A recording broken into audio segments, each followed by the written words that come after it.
সামনে হাঁটু পাতে। হালেলুয়া। তাহলে এখানে কি বলছি, ফিলিপিও 2:10 পদ। স্বর্গে এবং পৃথিবীর গভীরে যারা স্বর্গে এবং পৃথিবীর গভীরে যারা আছে তারা প্রত্যেকেই যিশুর সামনে হাঁটু। রোমিও 14:11 পদে কি বলছে, পবিত্র শাস্ত্রে লেখা আছে, প্রভু বলেন আমি আমার নাম করে বলছি, আমার সামনে প্রত্যেকে হাঁটু পাবে এবং আমাকে ঈশ্বর বলে স্বীকার করবে। আমেন। আর এখানে সে বলে গেছে যে ঈশ্বর বলে স্বীকার করবে। কথাটা মিথ্যে? আজকে আমরা ভয় পাই কে কি বলছে, বলার আগে সেটা বলছে বাইবেল থেকে বলছে, তো বাইবেলের লেখা আছে, তো সেটা আমাদের বুঝছে। আজকে তোমাদেরকে অনেকে বলবে, কারণ বাইবেলে লেখা আছে আমাদের ভণ্ড নবী কোথা থেকে উঠবে, নিজেদের মধ্যে থেকেই উঠবে। বিদেশ থেকে আসবে আমাদের এখানে না, নিজেদের মধ্যেই ভণ্ড নবী। সেই জন্য বলেছে শাস্ত্র তোমরা অনুসন্ধান করো, শাস্ত্র অনুসন্ধান করো, শাস্ত্র বারবার পড়ো, বারবার করো। তাহলে আজকে আমি এখানে 5টা ভুল বুঝিয়ে চলে যেতে পারি, 5টা ঠিক বোঝাতে পারতে, একটা ভুল বুঝিয়ে চলে যেতে পারি, কিন্তু ভুল বোঝাচ্ছি কিনা সেটা তোমাদেরকে শাস্ত্র অনুসন্ধান করতে হবে। তাহলে আজকের যে বাক্য হচ্ছে পদ হতে এগুলো লিখে রাখবে, সেটা বাইবেলে আছে কিনা খুঁজে দেখুন যে বাইবেল ভিত্তিক পবিত্র শাস্ত্র ভিত্তিক কথা হচ্ছে। তাহলে আমরা নিজেদেরকে ঈশ্বরের কাছে প্রশ্ন করতে হবে, যেটা এটার মানে এটা কি না, এটার মানে এটা হবে কি না। আমরা তখন প্রার্থনার মধ্যে দিয়ে পবিত্র আত্মা আমাদের মধ্যে দিয়ে কথা হবে। তাই আজকের আমরা মৃত্যুকে ধ্বংস করতে গেলে কি করতে হবে, একমাত্র আমাদের পাপকে ধ্বংস করতে হবে।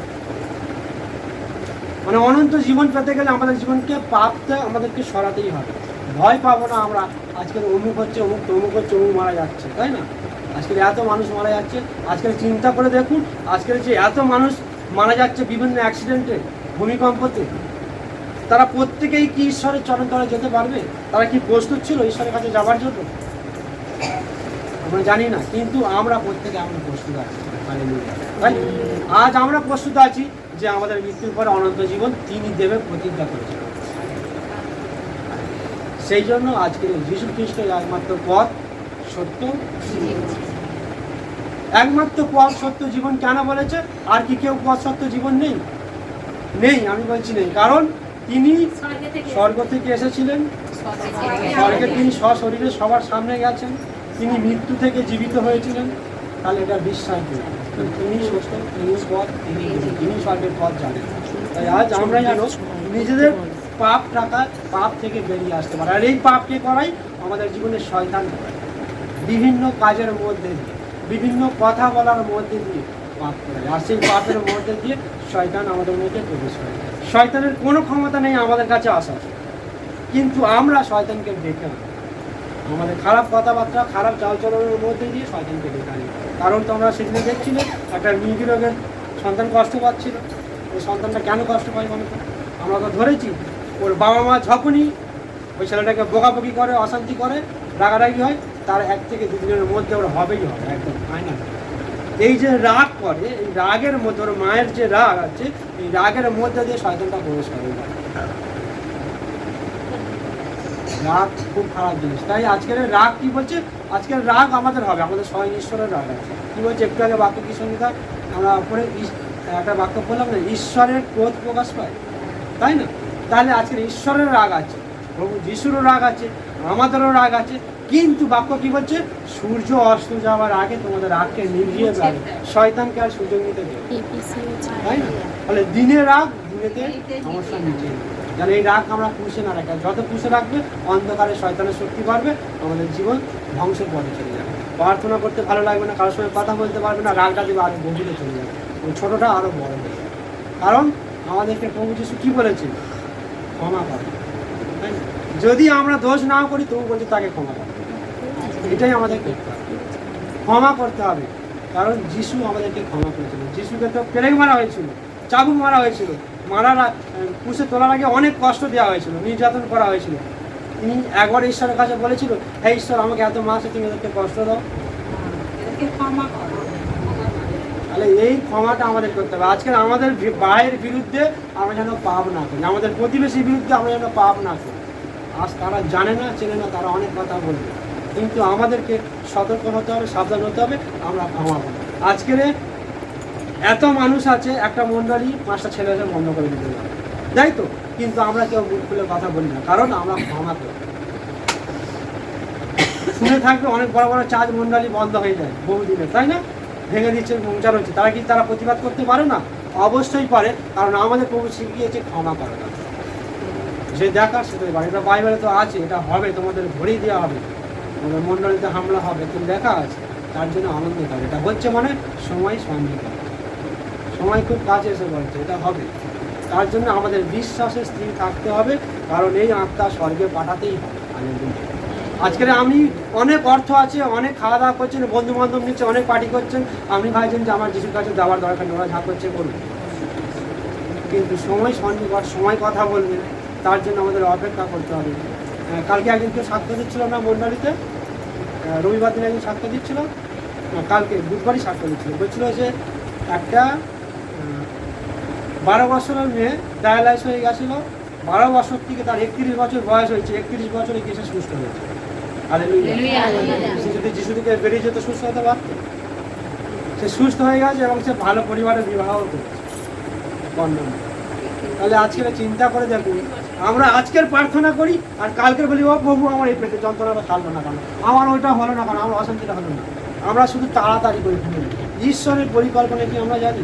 ঈশ্বরের পরিকল্পনা ঈশ্বর জানে যে আরেকটু যন্ত্রণা হোক, আরেকটু যন্ত্রণা হোক, আমার কাছে আরেকটু গাড়ি নটা হোক, আমরা হোক, নিজেকে ভেঙে আমার কাছে আসে। সেই জন্য হয়তো অনেক সময় আমাদের অনেক সময় হয়তো দেখবো কেউ মনে মনে ভেবেছে সে সুস্থ হয়ে গেছে, তাকে প্রার্থনা করতে হবে। তাহলে ঈশ্বর কাকে কখন দয়া করবে সেটা ঈশ্বরের হাতে, কিন্তু তার বিরুদ্ধে আমরা কোনো কথা জানি না, তাই না? তাহলে আজকের ঈশ্বর অবশ্যই দয়া করবে, ধৈর্য ধরতে হবে। কারণ যোসেফকে কি করেছিল, ছোটবেলা থেকে স্বপ্ন দিয়ে দিয়ে বলছে যে আমি রাজা হব আর আমার বাবা মা ভাই বোন সব প্রজা হবে, আমার প্রণাম করবে। মানে স্বপ্নের মানেটা উল্টো ছিল, কি ছিল? বলছিল যে 11টা তারা আর চন্দ্র সূর্য তাকে প্রণাম করবে, সেটা স্বপ্ন নেই। তার বাবা সেই স্বপ্নের মানেটা বুঝতে পেরেছিল যে একদিন রাজা হবে আর আমার 11টা ছেলে কি ওকে প্রণাম করবে আর আমরা ওকে প্রণাম করবো, বাবা এই মানেটা বুঝতে পেরেছে। আর সেটা হতে হতে তার বয়স 31 বছর হয়ে গেল, 30 বছর হয়ে গেল, 30 প্লাস হয়ে গেল। তাহলে সে 12 বছর 13 বছর থেকে স্বপ্ন দেখতে দেখতে 30 বছর গেছে, অপেক্ষা করেছিল। আজ আমি অপেক্ষা করি, অবশ্যই অনন্ত জীবন আছে, অবশ্যই অনন্ত জীবন। তাহলে অপেক্ষা করতে হবে, অবশ্যই অপেক্ষা করে তিনি আমাদের কি হচ্ছে, অপেক্ষা করি না, আমরা ধৈর্য ধরি না। তিনি দেবে বলছেন, প্রতিজ্ঞা করেছেন, অবশ্যই দেবেন। যদি আমরা দেখি যখন 11 অধ্যায় 24-25 পর, 24-25, যখন 11 অধ্যায় 24-25, জয় যিশু, হালেলুয়া। যখন 11 অধ্যায় 24 পদে ঈশ্বরের বাক্য বলছে, তখন মার্থা তাকে বললেন, আমি জানি শেষ দিনে মৃত লোকেরা যখন জীবিত হয়ে উঠবে তখন সেও উঠবে। যিশু মার্থাকে বলেন, আমি পুনরুত্থান ও জীবন, যে আমার উপর বিশ্বাস করে সে মরলেও জীবিত হবে। আমেন। বলছে যে আমার উপরে বিশ্বাস করে সে মরলেও জীবিত হবে। আমরা প্রত্যেকে জানি আমাদের এই দেহ মরবেই, কিন্তু আত্মা মরবে না। যদি বিশ্বাস করি এই আত্মা নরকে যাবে না, অবশ্যই স্বর্গে যাবে। যে জীবিত আছে এবং আমার উপর বিশ্বাস করে সে কখনো মরবে না। তুমি কি এই কথা বিশ্বাস করো? আমেন। জয় যিশু।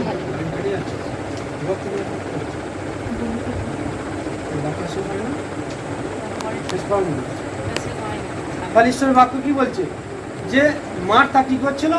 মার্থা কাঁদছিল, প্রভু যিশু আসতে কাঁদছিল, বলছে তুমি থাকলে আমার ভাইটা মরতো না, তাই না? তুমি থাকলে আমার ভাইটা মরতো না। আর যিশু কি বলছে? আমি কি বলিনি তুমি বিশ্বাস করো, ঈশ্বরের মহিমা দেখতে পারো। যে আমি বিশ্বাস করি, কারণ সে ভাবছিল আমার ভাই স্বর্গে চলে যাচ্ছে, স্বর্গে চলে যাবে, মৃত্যুর পরে স্বর্গে যাচ্ছে, সেটাই বিশ্বাস করছিল। যখন বলছে চলো তোমার ভাই কোথায় আছে, ওই চোখে কবর দেওয়া হয়ে গেছে, 4 দিন হয়ে গেছে, সেখানে তো দুর্গন্ধ বেরোচ্ছে, যাওয়া যাবে না, চলো সেখানে যায়। আর সেখানে গিয়ে কী দেখলো? ঈশ্বরের মহিমা দেখলো সবাই। তাহলে আজকে সেই 4 দিনের পচা ব্যক্তিকে যদি ঈশ্বর সুস্থ করতে পারে, আজকে আমরা সামান্য যন্ত্রণা সুস্থ করতে পারবো না, আজকে আমরা সমস্ত ক্যান্সার দূর করতে পারবো না, কারণ তিনি আমার প্রত্যেকটা অঙ্গ প্রত্যঙ্গ সাজিয়েছে, নিজের হাতে আপনাকে করেছে, তার কাছে সমর্পণ। ডাক্তার যেখানে শেষ বলে দেয়, ঈশ্বর কিন্তু শুরু করে। তাহলে আজকে বিশ্ব ব্রহ্মাণ্ডের একমাত্র চিকিৎসক প্রভু যীশু খ্রিস্ট, তিনি আমরা ইহকাল এবং পরকাল। তাহলে আজ আমরা কেন বিভিন্ন জায়গায় মাথা নোয়াতে যাব? ঈশ্বর যে গাছ সৃষ্টি করেছে, সেই গাছকে আমাদের অক্সিজেন দেওয়ার জন্য সৃষ্টি করেছে, ফল পাকড় দেওয়ার জন্য সৃষ্টি করেছে, আর আমরা ঈশ্বরকে ছেড়ে সেই গাছকে প্রণাম করতে যাচ্ছি। ঈশ্বর খুশি হবে? যিশু পুস্তক কি বলছে? ঈশ্বর মসির প্রার্থনাতে, যিশুর প্রার্থনাতে বলছে চন্দ্র সূর্য দাঁড়িয়ে গেল। তাহলে ঈশ্বর বললো যে দাঁড়িয়ে যাও, আজকে এই ধরনের বিকেল হয়ে আছে, এই পর্যন্তই থাকো, সন্ধে হোক না, কারণ যুদ্ধ চলছে, সন্ধ্যের পরে ওরা যুদ্ধ করতে পারবে। তাই বলছে চন্দ্র সূর্য ঈশ্বরের কথা শুনে। আর ঈশ্বর তো সৃষ্টি করেছে চন্দ্র সূর্য, তার কথা শুনবে। আর আমরা কি করছি? ঈশ্বরকে সাইডে সরিয়ে চন্দ্র সূর্যকে প্রণাম করছি। ঈশ্বর খুশি হবে? তাহলে মৃত্যুর আগে আরও একবার ভাবুন, যে আজকে ভাবি যে সত্যি আমরা স্বর্গে যাবো, অবশ্যই স্বর্গে যাব, কিন্তু এগুলো ভাবুন যদি ভুল থাকে, মনে হচ্ছে আমার জীবনকে ঈশ্বর আমাকে দান করেছে, আরও 10 বছর, আরও 5 বছর, আরও 2 বছর, তাহলে আরও 2-4 বছরে আমরা যেন আরও ঈশ্বরের কাছে এগিয়ে যেতে পারি, সত্যটা যেন আরও জানতে পারি। কারণ প্রতিনিয়ত আমাদেরকে ঈশ্বরের বাক্য খাওয়ার দরকার আছে। আমরা প্রতিদিন তো খাবার খাই দেহকে সুস্থতা করার জন্য, দেহকে ভালো করার জন্য আমরা খাবার খাই, কিন্তু আমরা কতজন আমাদের আত্মার খাবার খাই? আত্মাতে যদি খাবার না দিয়ে আত্মা স্বর্গে নিয়ে যেতে পারবো না তো। তাই আত্মার খাবার দিতে হবে। আত্মার খাবার আমাদের কেমন দিতে হবে? প্রথম জন 4:8 করুন। প্রথম জন 4:8। আমরা প্রত্যেক ঈশ্বরকে ভালোবাসি কি? যদি ভালোবাসি তাহলে ঈশ্বরের কথা আমরা শুনতে বাধ্য হবো, তাই না? তাহলে যে যাকে ভালোবাসে সে অবশ্যই তার বাধ্যতা হবে। কিন্তু যদি বলি না, আমি আমার মতো আছি, আমি আমার মতো আছি, আজ মন্ডলী যেটা শুনে যাচ্ছি, কালকে বাড়িতে গিয়ে আবার শাশুড়ির সঙ্গে লাগবো, আবার ওর সঙ্গে লাগবো, আমাদের মুখ চলতেই থাকে, তাহলে কিন্তু ঈশ্বর খুশি। যদি আমরা সত্যি ঈশ্বরকে ভালো থাকি, আমাদের আজ থেকে এগুলো ত্যাগ করতে হবে। হালেলুয়া। করো। যাদের অন্তরে ভালোবাসা নেই তারা ঈশ্বরকে জানে না, কারণ ঈশ্বর নিজেই ভালোবাসা। হালেলুয়া। তাহলে আজকে যদি আমাদের অন্তরে ভালোবাসা থাকে, তাহলে আমরা প্রত্যেকে ঈশ্বরকে ভালোবাসতে পারবো। কারণ ঈশ্বর আমাদেরকে ওই বাঁকুড়া পুরোটা বললে বুঝতে পারবে যে ঈশ্বর প্রথমে আমাদেরকে ভালোবেসেছেন, আমরা ঈশ্বরকে ভালোবাসি। আমরা কি ঈশ্বরকে ভালোবেসে এসেছি? না, আমাদের সমস্যা ছিল, হ্যাঁ বাবা যিশুর কাছে গেলে ভালো করবে, তো যাই, কারণ তিনি ভালোবেসে আমাদেরকে আগে ডেকে নিয়েছে। তাহলে এবার আমাদেরকে উচিত না ঈশ্বরকে ভালোবাসা? আজকে আমরা কি এখনো ছোট আছি? তাহলে এখানে বলছে যদি তুমি ছোট থাকো তাহলে দুধ খাবার প্রয়োজন আছে, আর যদি বড় হয়েছে তো এবার শক্ত খাবার প্রয়োজন আছে। তাহলে আজ আমরা শক্ত খাবার খাবো না দুধ খাবো, আমরা নিজেরা ঠিক করে নেবো, তাই না? আজকে অনেকে বলবে এটা করো না ওটা করো না। তাহলে আজকে বাইবেলের নতুন নিয়মের বাক্যই আমি আলোচনা করছি। আমি পুরাতন নিয়মে যাচ্ছি, নতুন নিয়মেই বেশি বাক্য আলোচনা করছি। দেখো অনেকে বলবে নতুন নিয়ম আমাদের জন্য, অবশ্যই নতুন নিয়ম, পুরো বাইবেলটাই আমাদের জন্য, তাই না? নতুন নিয়মের বাক্য কি বলছে? 2 তিমথেয় 3:16 বলছে এই বাক্য, এই বইয়ের প্রত্যেকটা কথা ঈশ্বর থেকে এসেছে। এই বাক্যগুলো মানুষকে চেতনা দেয়, সংশোধন করে, সঠিক পথে চলতে সাহায্য করে।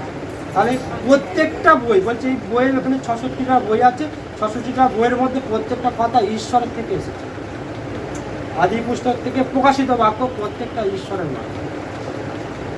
তাহলে আজকের প্রত্যেকটা, এবারে হয়তো আমি এটা পালন করতে পারি সেটা আমার ব্যাপার, আমি এটা পালন করতে পারি সেটা আমার ব্যাপার, কিন্তু ঈশ্বর তার আদেশ দিয়েই যাচ্ছে। আমাকে ভাবতে হবে, চেষ্টা করতে হবে, তাই না? আমরা সব কেউ কিছু পালন করতে পারবো না, কারণ 9টা যদি পালন করি আর একটা যদি পালন না করতে পারি তাহলে আমরা সেই পাপেই পড়ি। তবুও কি আমরা চেষ্টা ছাড়বো? কারণ যতক্ষণ শ্বাস আছে ততক্ষণ আমাদের আশ আছে। তাহলে আমাদের চেষ্টা করতে হবে, অবশ্যই চেষ্টা করতে হবে যে একজন প্রকৃত খ্রিস্ট বিশ্বাসী হয়ে নিজেদেরকে গড়ে তুলতে হবে। মৃত্যুর আগে এটুকু করা উচিত যে একজন প্রকৃত খ্রিস্ট বিশ্বাসী হয়ে নিজেদেরকে গড়ে তোলা উচিত। যদি আমরা বাক্য দেখি যখন 3:9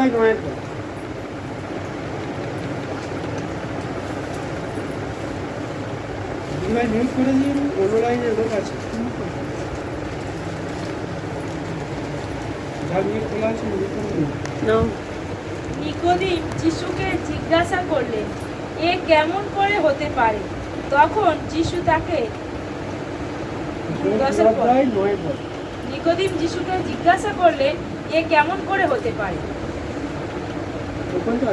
ওইটাই 10 তখন যিশু তাকে বললেন, আপনি ইসরায়েলীয়দের শিক্ষক হয়েও কি এইসব বোঝেন না? প্রথম যখন 3:9 বলা ভুল, প্রথম যখন 3:9, প্রথম যখন 3:9, প্রথম যখন 3:9।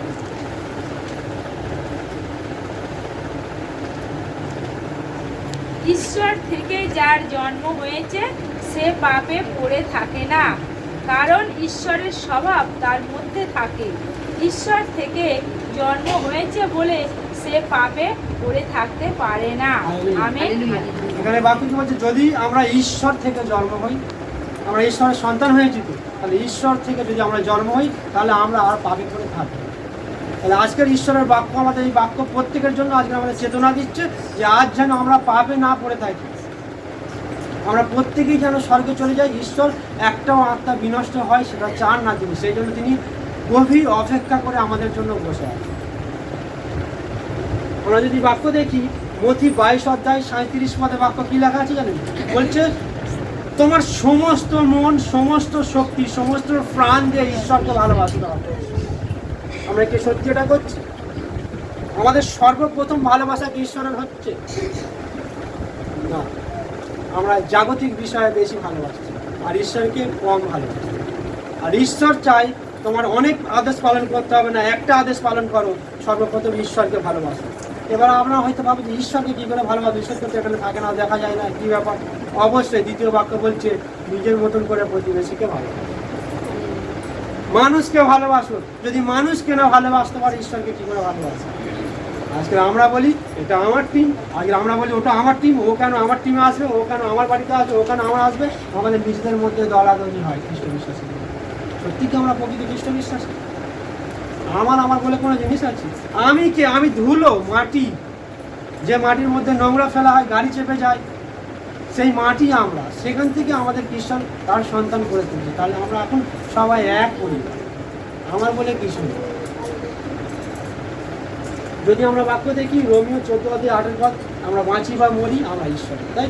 তাহলে আমরা যদি বাঁচি বা আমরা মরি ঈশ্বরের। আর যদি আমরা দেখি যে আমাদের আত্মা সত্যি স্বর্গে নিয়ে যাবে, তাহলে আজকে আমাদেরকে কী করতে হবে? আমাদের এই জাগতিক, আমি বলছি না আমি আনন্দে থাকবো না, ঈশ্বরের বাক্য বলছে, কৃষ্ণগীতার 1 অধ্যায়ে বলছে সদা প্রভুতে আনন্দ করো, ঈশ্বরকে নিয়ে আনন্দ করো। আনন্দ অবশ্যই করবেন। কাকে নিয়ে আনন্দ করবেন? কিসে আনন্দ করছেন? কি ডিজে চালাচ্ছেন সেটা ভাবুন। ঈশ্বরের অনেক গান আছে, নাচুন, দাউদের মতন পাগলের মতন নাচুন। দাউদ একটা রাজা হয়ে কী করছিল? ঈশ্বরের সিংহাসন নিয়ে যাচ্ছিল, আর সে নাচতে নাচতে নাচতে তার গায়ের কাপড় খুলে চলে যাচ্ছে। আর সেই থেকে কী করছিল? সেই থেকে তার স্ত্রী অগ্রাহ্য করছিল, অপমান করছিল। রাজা হয়ে পাগল টাগল হয়ে গেছে কিনা, তার গায়ের কাপড় চলে যাচ্ছে, এখন নাচছে। আর ওই অপমানের দরদে সে বন্ধ হয়েছে। ঈশ্বরের লোকদের অপমান করলে সে বন্ধ হয়ে গেছে। তাহলে আজকের আমরা ঈশ্বরের লোক, আমাদের যদি কেউ অপমান করে, আমাদের অপমান করছে না, স্বয়ং ঈশ্বরকে অপমান করে। তাহলে আজকে আমাদেরকে কেমন চলতে হবে এটা ভাবতে হবে যে আজকে আমি নেই, আমার মধ্যে ঈশ্বর আছে, অন্তর দিয়ে ভাবতে হবে। আর তখনই আমরা সঠিকভাবে চলতে পারি। সেই জন্য তিনি সব আদেশ বাদ দিয়ে বলছে একটা আদেশ, মানুষকে ভালোবাসে। প্রেরিত পৌল কি বলছে? আমরা যদি 1 করিন্থীয় 13 অধ্যায় 1 থেকে শেষ পর্যন্ত দেখি, বলছে ভালোবাসা সর্বশ্রেষ্ঠ। যদি ভালোবাসা না থাকে, তুমি তোমার কিডনিও যদি কাউকে দান করো তাতে কোনো লাভ নেই, কারণ তোমার মধ্যে অহংকার আছে, গর্ব আছে। ভালোবাসা, এই ভালোবাসা নিজেদের মধ্যে রাখতে হবে। একে অন্যের আমরা কী করি? আজকের ওর টিমে বলে আমরা রাস্তা থেকে দেখা হলে অনেকে কথা বলি না, করে দিই। এই আমরা খ্রিস্ট বিশ্বাস ভুলভাবে আমরা এগুলোর হিসাব দিতে হবে, তাই না? বলছে মৃত্যুর পরে এগুলো নয় সাথে প্রত্যেকেরই বিচার হবে। তাই আজকে নিজের আত্মাকে বাঁচানোর জন্য আমরা আমোদ প্রমোদ ঈশ্বরকে নিয়ে করতে পারি। তাই সেই কি বলছিল লুক 16 অধ্যায় বাক্য কি? শেষ বাক্যে যাচ্ছি। এই বাক্য কি বলছে?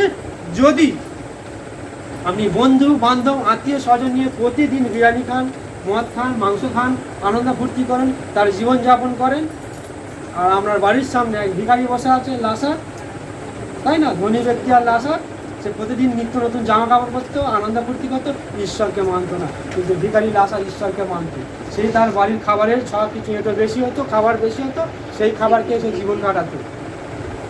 সেই ধনী ব্যক্তি কোনোদিন তার ভালো খাবার একদিনও খায়নি, তাকে কোনোদিন একটা ওষুধ কিনে তাকে চিকিৎসা করেনি। তার তো অনেক অর্থ ছিল, ধনী ব্যক্তি ছিল।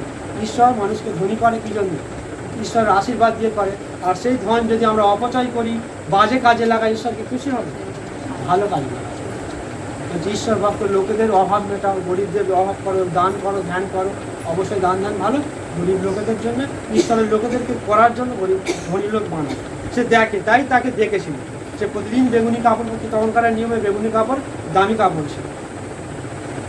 সেই ধনী ব্যক্তি এটাই করতো। কিন্তু ভিখারি লাসার যখন মারা যায় তার বাড়ির সামনে একদিন, তখন তার রাজার লোকদের বলছে, ধনী ব্যক্তি বলছে, রাজা মতন ছিল, সে বলছে যাও গঙ্গার ধারে পুড়ি দিয়ে আসো। গঙ্গার ধারে পুড়ি দিয়ে আসলো, ভিখারি তো, সে ভিক্ষা করে খেত।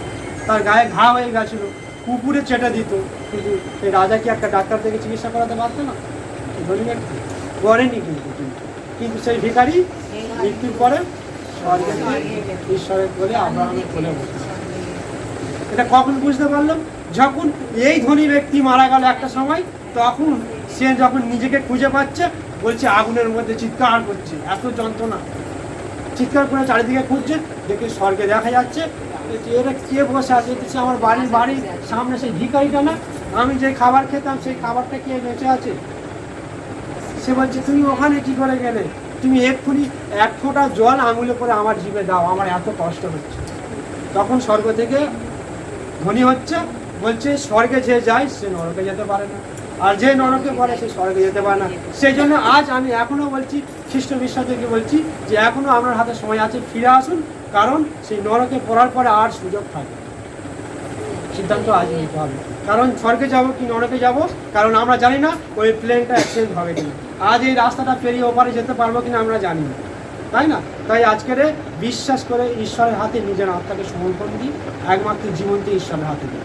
কোথায় দিচ্ছেন? জীবন্ত ঈশ্বর কিনা দেখেন, যে আপনাকে সত্যি স্বর্গে নিয়ে যেতে পারবে। তাই আজকের সে তখন সেখান থেকে কি বলছে, বলছে আমাকে উদ্ধার করো, বলছে না ওখান থেকে এখানে যাওয়া আছে, মানে নরকে পড়লে আর কোনো সুযোগ নেই। তাহলে এখনও আমাদের নরকে যাবার সময় বাকি আছে। তাই আজকের মনে হচ্ছে আমার অনেক ভুল আছে, অনেক কাজ ভুল করেছি। আজকে ঘুমোতে যাওয়ার আগে 5 মিনিট বিছানায় বসে ভাবুন শুধু নিজেকে, যে আমি এখনো পর্যন্ত যা যা কাজ করেছি, সত্যি আজ রাতে যদি মারা যায় কাল স্বর্গে যেতে পারবো কি? একবার নিজেকে ভাবুন। যদি মনে হচ্ছে না না সত্যি অনেক ভুল করেছি, কারোর সঙ্গে এখনও আমার বিবাদ আছে, মেটানো হয়নি, সকালটা হতে হতেই তার সঙ্গে বিবাদটা মিটে আসুন। সে না কথা বলুক, আমি বারবার যেছি কথা বলুক, ঈশ্বর আপনাকে ক্ষমা করবেন। হালেলুয়া।